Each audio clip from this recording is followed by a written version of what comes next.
Good morning students. आज हमारा topic है ओस्टवाल्ड विस्कोमीटर की सहायता से किसी द्रव का श्यानता गुणांक ज्ञात करना।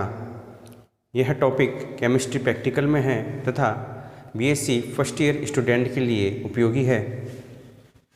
उद्देश्य हम देखते हैं, ओस्टवाल्ड विस्कोमीटर की सहायता से अज्ञात द्रव की श्यानता ज्ञात करना तथा उसके लिए रियोकोर वैल्यू ज्ञात करना। सिद्धांत में हम देखते हैं कि जो अज्ञात द्रव है उसकी जो श्यानता है हम ओस्टवाल्ड विस्कोमीटर की सहायता से ज्ञात करते हैं। ओस्टवाल्ड विस्कोमीटर के लिए एक इक्वेशन दे रखी है। इस इक्वेशन में हम किसी द्रव के सापेक्ष हम श्यानता ज्ञात करेंगे अज्ञात द्रव की, अर्थात एब्सोल्यूट विस्कोसिटी हम कैलकुलेट नहीं करते हैं, किसी द्रव के सापेक्ष श्यानता की तुलना हम करते हैं। इसके लिए आप यूज करते हैं ओस्टवाल्ड विस्कोमीटर। ये आप इक्वेशन देख रहे हैं, इसके अंदर ये विस्कोसिटी कांस्टेंट है अज्ञात द्रव का। अगर आप लिक्विड वाटर लेके चल रहे हैं तो ये वाटर का विस्कोसिटी कांस्टेंट हो जाएगा तथा ये वाटर की डेंसिटी है वाटर का। इस ओस्टवाल्ड विस्कोमीटर में जो द्रव है उसका जो बहने में फ्लो में जो समय लगता है वो टाइम t1 आ जाता है।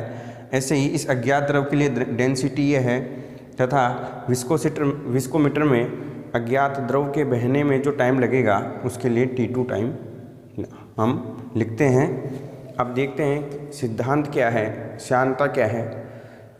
जो द्रव है उसका वो बहने का जो प्रतिरोध करता है, कुछ द्रव जो होते हैं वो तेज़ गति से बहते हैं और कुछ द्रव धीमी गति से बहते हैं। उसका कारण है कि जो द्रव है वो परतों के रूप में बहता है, तो जो परतें हैं उनके बीच में एक घर्षण बल पाया जाता है, आंतरिक घर्षण पाया जाता है परतों के बीच में। तो ये जो आंतरिक घर्षण है इसके कारण से एक मंदक बल उत्पन्न होता है और ये ही श्यानता को उत्पन्न करता है। जब कोई द्रव बहता है तो उसकी दो परतों के मध्य आंतरिक घर्षण या श्यानता के कारण द्रव का बहाव कम हो जाता है। द्रव की दोनों परतों के मध्य उत्पन्न आंतरिक घर्षण एक मंदक बल को उत्पन्न करता है और ये जो मंदक बल है ये वेग प्रवणता तथा जो परत है के मध्य जो स्पर्शी क्षेत्र है, दोनों परतों के मध्य जो स्पर्शी क्षेत्र है उसके समानुपाती होता है। अर्थात जो F है दोनों परतों के मध्य स्पर्शी क्षेत्र फल A तथा वेग प्रवणता के समानुपाती होता है। जब आप इस समानुपाती को हटाएंगे तो एक स्थिरांक आता है जिसे श्यानता गुणांक कहते हैं। इसका मात्रक होता है पॉइस। इसका श्यानता गुणांक को हम कैलकुलेट करते हैं ओस्टवाल्ड विस्कोमीटर की सहायता से। देखिए इस इंस्ट्रूमेंट में क्या करना है, आपको पहले तो इसको रिंस करना है क्रोमिक एसिड तथा आसुत जल के साथ। पहले क्रोमिक एसिड से फिर उसके बाद में आसुत जल से आपको इसको रिंस करना है और फिर यहाँ से आपको वाटर फिलअप करना है 10 ml पिपेट की सहायता से। यहाँ पे एक रबड़ की नली होती है, इस रबड़ की नली से इस वाटर को आप खींचेंगे तो ए तक ये वाटर आ जाएगा। ए से थोड़ा सा ऊपर ये वाटर आ जाता है। अब जैसे ही ये आप क्या करेंगे, अब आप खींचना बंद करिए और वाटर को बहने दीजिए या जो भी अज्ञात द्रव है उसको बहने दीजिए। जैसे ही ए पॉइंट पे द्रव आता है स्टॉप वॉच को स्टार्ट कर देना है और अब ये द्रव बहता बहता बहता बी पॉइंट तक आएगा। तो इस बी पॉइंट ए से बी पॉइंट तक जो द्रव को बहने में समय लगा है, जो जल को बहने में समय लगा है वो समय t1 और t2 है। t1 है जल के लिए, जल की श्यानता है, तो ये जल के विस्कोमीटर में जल जो ए से बी पॉइंट तक जल को बहने में जो समय लगता है वो t1 है। ऐसे ही अज्ञात द्रव के लिए ओस्टवाल्ड विस्कोमीटर में ए से बी पॉइंट तक बहने में जो समय लगता है वो क्या है, t2 है। जो d1 और d2 है ये डेंसिटी है। हम जल तथा अज्ञात द्रव की जो घनत्व है वो हम पिक्नोमीटर की सहायता से ज्ञात कर लेते हैं। पिक्नोमीटर में भी क्या करेंगे, आप उसको पहले जल के साथ फिलअप करते हैं और फिर उसको कार्बनिक द्रव के साथ फिलअप करते हैं और उसका वेट करते हैं और फिर फॉर्मूला लगा के हम डेंसिटी ज्ञात कर लेते हैं।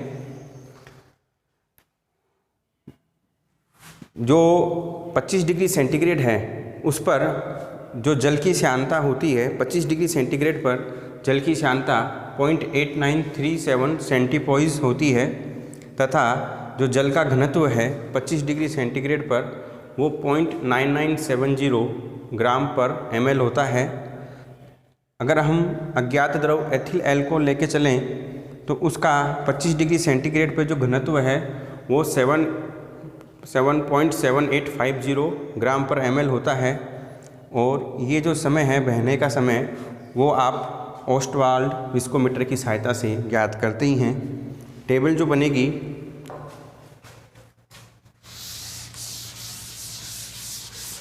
आपको प्रेक्षण सारणी बनानी पड़ेगी इस प्रैक्टिकल में।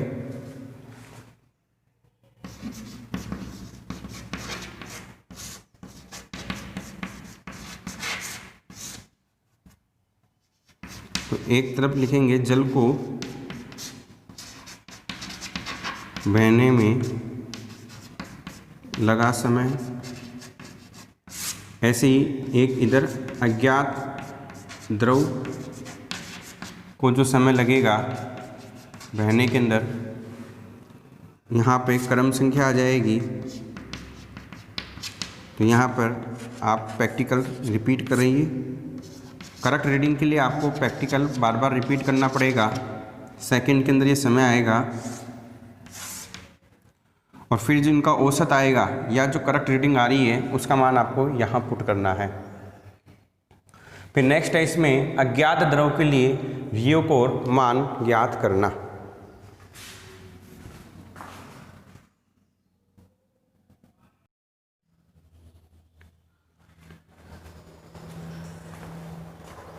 फिर है कार्बनिक द्रव का रियोकोर मान ज्ञात करना। उसके लिए फॉर्मूला होता है ये, यहाँ पर m क्या है, द्रव का अनुभार है, ये द्रव का घनत्व है तथा ये द्रव की श्यानता है उसकी घात 1/8।